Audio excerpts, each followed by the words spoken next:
caves that Noor holds her little get-togethers in. And I'm using the word get-togethers very lightly. There's not chai being served here. There's some crazy shit going down. Now, I'm an open-minded guy. After all, I do host a free radio program for you guys, okay? Is it me? Am I just a square? But I've never understood people who are into the weird stuff. I think sex is fun. I am very grateful for it. I do the deed. I say thank you. And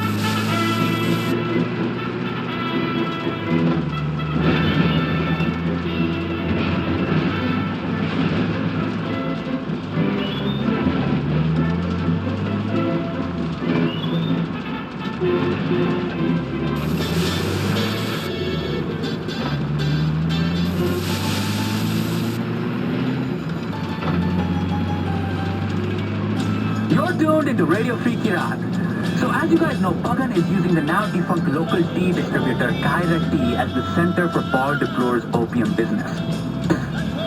What? I wonder if that's fooling anyone in the law enforcement community abroad. I mean, DeBloor is using the same trucks, the same farms, the same warehouses, and all that stuff still has the same old Kyrat tea logos. Thank you, Captain Obvious. I guess it doesn't matter out here. It's not like we have the same sort of anti-narcotics agencies here. There's no DEA like they have in the States, no NNCC like they have in China, and they don't even care that we know that.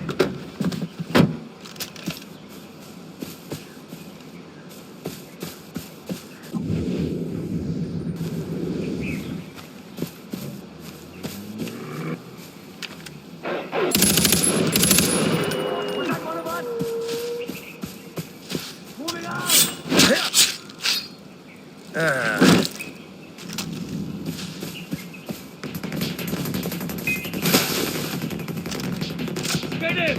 Go! Go!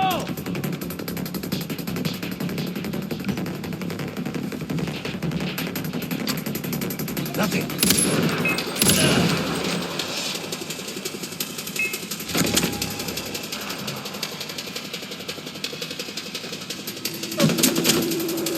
Kingpin!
Thank you.